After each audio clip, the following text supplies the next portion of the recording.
Hello everyone, my name is Putty and welcome to Dia de los Muertes. I like that name. It's very fun. It's very cool. Alright, Selección Mexico are going to be our pay-per-view providers for the afternoon. We're also going to do a meddling session. Nah, probably not. Let's just do a rib. Yeah, let's just do a rib on El Critico. Everyone's like, meh. Yeah, meh. I don't really give a shit. Alright, so let's book in the only two matches we've got booked for tonight, which is El Equipo de Sueño? Well, that's the last time I'll ever have to say that name again, so I don't really give a shit. Evil's gonna win. Open, flippy shit. High spots, all the flippy shit. For the Pajedes titles. No complaints, wow. How over has... Oh, yeah, there you go. Well, it's cat's out the bag. There you go. Yeah, he's gone pretty over. I'm surprised people are, like, just fine with him going over these days, though. I guess he's paid his dues after all of this, like, work we have to do to get him, like, reasonably over. Well, there you go. Alright, main event is going to be about 28 minutes. Alright, we go... It's like this is a big match. We're going to go, like, 33 minutes with it. Because it's for the fate of the world. Alright, so we're going to go open, call in ring, slow build, decisive. Now, I'm going to come back to this. I want to book some angles first. I want to book some angles, bro. Alright, because that's the only way the main event's going to make sense, bro, is when you hear the angles, bro. Okay, bro? Okay. So, we have some big... I want to book two specific matches with people in it. Like, I don't really... Like, the actual matches... Wait, what? Apparently this game requires Battle.net to play. I don't think that's true. I don't really mind what the matches are, but I want to book two specific people. Actually, yeah, this is a good one. Trier Vida is going to take on Tirador Alpha, the Dragon God of Life versus the Mexican champion. And Tirador is going to win. And it can be a storytelling match, for one thing. And it's going to be open, decisive, calling ring 2. There you go. Move that back a bit. I want a cooldown match between Dragon Americano and La Hija. There you go. That's a good match to call people then. Six people match, yeah, 6 minutes. Calm the crowd. Yeah, this is a big, like, supposed to be like a 3-hour show, so yikes on that one. So we got 2 out of 3 falls match with Nicholas Lopez and La Sombra. Yeah, we'll start doing some, like, I don't know, that's a big match. But it's a super card. Sure. 20 minutes. La Sombra is going to win cheap because it's Day of the Dead, and, like, basically the point of the show at this point is that all hell is breaking loose and shit is going down. So keep that one in mind. Finalizando is going to take on Marcos Flores. 10 minutes. Finalizando going over. Dirty. In some way. Lots of weapons, I would presume, is it in the course of this night. So we'll keep Marcos strong, protect him. Marcos is the type of guy who doesn't tend to like the job. So we might have to dominate, or he might not even be able to do this. He'll do it. He'll do it. He'll do it after some coaxing. Which is fine. I mean, he deserves to have some coaxing. Let's all be honest here. He's definitely the kind of guy who demands that kind of respect. Phoenix 4 vs Silver Tiger sounds like a decent match. Go 9 minutes. And I assume Silver Tiger can go over there. We should have an 8-person tag. Are there enough of the evil people left to do it with just them? No. No, there are not, but that's okay. We can do Loco, Critico, Viper, and Amazon. Just random Rudo team. Taking on Azul to counter one of the women, Mystery Pink to counter one of the other women, El Hijo de Espada Roja, and Tricolor. Sure. Do that as a 10-minute, like, car crash. Just do crazy, massive, flippy shit. Just massive, just random ass. Throw everything at the match. And go to... We have 2-on-2 now, with Dos Phoenix taking on Pesadilla and Cosmic Rider. And I think it's pretty obvious who's going over there. 20 like 1 minutes on it. Pesadilla can go over. And throw that right before the Nicolas Lopez La Sombra match, which can now go 30 minutes. And Marcos Flores, that's going to have to be 10. But we'll open the show with this match, which can now go like 25. And we'll put the Mexican title on the line. There you go. That's a little better. That's a properly lengthed card. Let's up this to 35 minutes. And hope that it's okay. It's not a medium level match, because there are main eventers on both sides. Alright, so I got an angle, bro. So earlier in the night, Tirador Alpha is communicating with Pesadilla, and she's saying, hey, he seems to have taken it really well. He won the trios match yesterday. He's, upbeat even about the trios match tonight. What part of your plan involves, dealing with him? And then, from the shadows appears, wrong guy. Final Azando, who says, don't worry, your little plan was successful. You might not see him immediately, but he's been taken care of.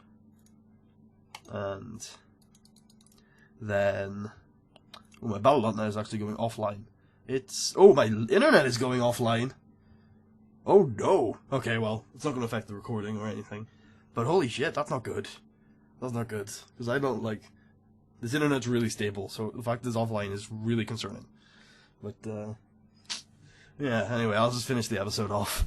Okay, so, yeah, he's being taken care of. Now we go back to the main event. Victor Amo Delgado pins Luis Montero Jr. Turn. Luis Montero Jr. is turned on by Mr. Lucha 3. Mr. Lucha 3 will be set to turn. The gimmick will change to,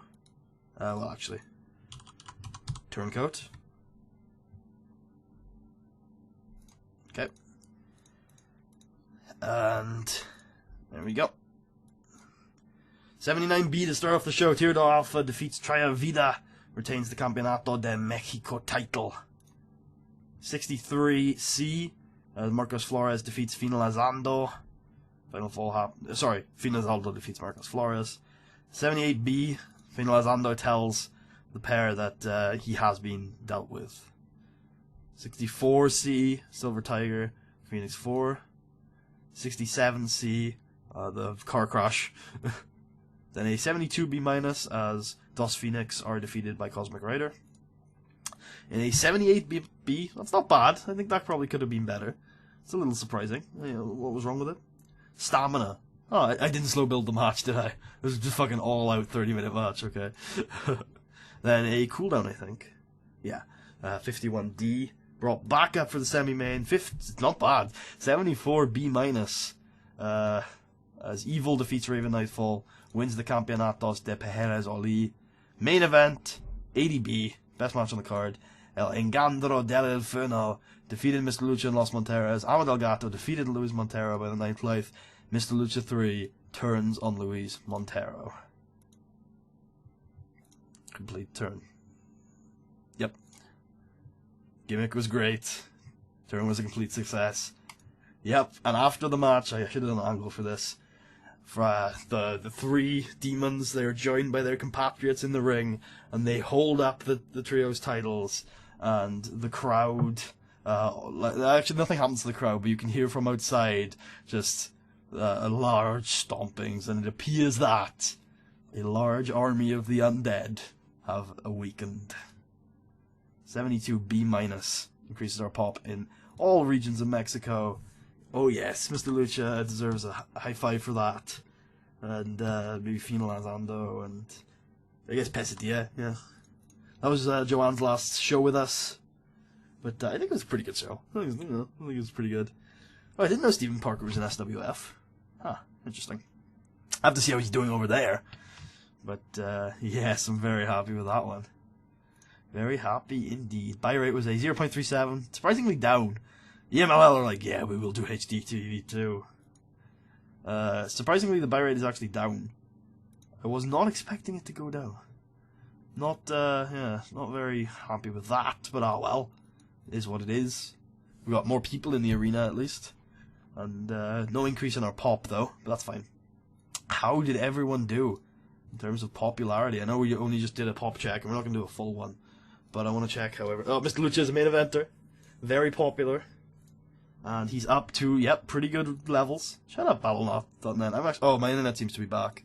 I'm going to close down Battle.net. So I don't have that in the background.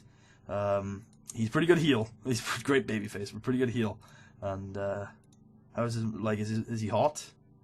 He's not on the Who's Hot, but hopefully he is hot. He is the 3rd franchise player right now, which is awesome. Is Marcos, like, dying? No, Marcos isn't doing too badly despite all of those losses. Ammo is doing great. Well, he's doing alright. Mr. Lucha 3 we checked. Nicholas Lopez is doing just as good as usual. How's Gino doing after that loss? Still fine. Cool, that's our main event scene, and I think it's a pretty good main event scene indeed. Yes, Mr. Lucha has indeed. He's a turncoat, and he is going to be a part of El Engendro del Inferno. Mr. Lucha 3, major member. There you go. Now led by Evil. Like it. Okay. Yeah, how is Evil doing? I've spoiled the surprise. So yeah, we signed Eric Strong. Pretty happy that we signed Eric Strong. We've been building him. I think he's great. I mean, if you check his stats, look at those. Those are going to be great for this promotion. And since he's older, and he's already had a run in the big leagues, maybe I'm hopeful that he doesn't actually leave us this time. But yeah, and he's also already, like, look at that. That is pretty ridiculous. This should all be on screen. Look at that. 20 to 30 to 43 to 51. Yeah, well, I needed him to be pushed to the, like, leader position in that stable. It needed to happen. But yeah, this is an alt for Scythe, by the way, if you're wondering. And yeah, not all the alts I use are for the people.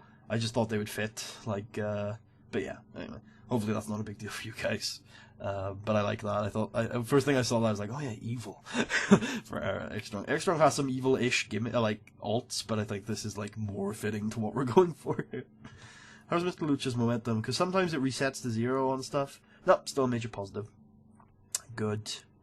Good. Raven Nightfall, how are you doing? She's doing fine. She's back down, though. She's back down huge. How did, Espadachín, who is now still an enhancement talent. Ooh, I don't know if that's right. Do you really? Yep, apparently. Guess it's because you can't do flippy shit. This is the guy, by the way. He's from Japan. He's on an excursion here in Mexico. I signed him up because he looks cool. His name is Kobashi and he's nicknamed the Hammer. Sorry, Kobayashi. His name is Kobayashi and he's nicknamed the Hammer. Yeah, he can't do any flippy shit, which is probably why he's not going to get far up in the card. But he's a really good wrestler. So he'll have a part as a bit part player in the tag division. Lots of title changes. I'm a little worried that I'm changing titles too quickly in a couple of occasions, but you know, I think it's suited. Plus, these guys are going to go on a long reign. These guys will probably have a huge long reign as they're now the owners. They're 4-time champions for one thing. They're also the champions of a 100 prestige title. The Mujeres title is getting up there, and she's already had quite a long reign, and she's a big deal in the Fed right now. She's hugely over. She's the figurehead of 5 stars. She's Fuyuko Higa. Like, it's pretty, you know, she's really good. Then we got Nicholas Lopez, who's already been on a pretty long reign. Like, he's gone like 4 months, and he'll go a long time as well. Probably, maybe not though. And then Theodore Alpha has already had this title for a while too. Maybe like 9 months. My math is awful. Yeah, I think it's 9 months. No, that's really wrong. 7 months. How's Theodore Alpha doing, by the way? He was a pretty important part tonight. Yeah. Time to drop the belt and push him to the main event, I say. Or maybe not because of his lack of flippy shit. Yeah, that's probably why he's not getting auto-pushed higher. But he has technical skills, which Rudos are often very renowned for in the Lucha Libre scene. And he's probably worth pushing. And he's had a really good year, too, match history-wise. I mean, that's a really good year. Where was that 85? It wasn't with us. It was probably in Japan. Where's his 85? Oh, it'll tell us in the top 5, in his top 10 matches. Yeah, it was in Pride. We have his 4th best match, though. which is 82. What's our best match is still Mephisto versus Marcos Flores, right? Yeah. But then the Revolucion main event was is our second best match. Then the Revolucion opener was the third. Another match on Revolucion was the fourth. Tirador versus Tricolor is another one. Mephisto Lopez, yeah, that was a big one. Equipo versus the Shadow Riders, that's pretty cool. Mephisto versus Gino is another big one. The 3 Mephisto big matches are up here, obviously. Then we have some trios ones. Amo Delgado and Evil Intent versus Roja and Blue. That's pretty cool that that's up there. And then Mr. Lucha and Triavida versus Pesadilla and Triodor Alpha. Yeah, another good match from not too long ago. Yeah, alright, so things have changed, storyline-wise. Clearly, the bad guys have won. Mr. Lucha is part of the demon group, and an army of undead has risen. There is a lot of, questions about how the hell people are gonna deal with this. Is Nicolas Lopez finally gonna actually get off his ass and fight against the demons? Who's gonna fight now? Gino, maybe? Gino and Luis are the big guys that are left fighting. Is it Marcus? Wait, it's, fuck, I've forgotten my secondary ace's name. Marcos Flores has been doing his bit to fight against the demons, but he's been failing horribly. He's been very, very poor at doing so. What's gonna happen? There's a ton of open questions. I think it's gonna be really fun to find out. Really enjoying it. Hope you guys are too. And, yeah, I will see you guys, next time for another episode of OLLIE. I will see you guys then. Peace out.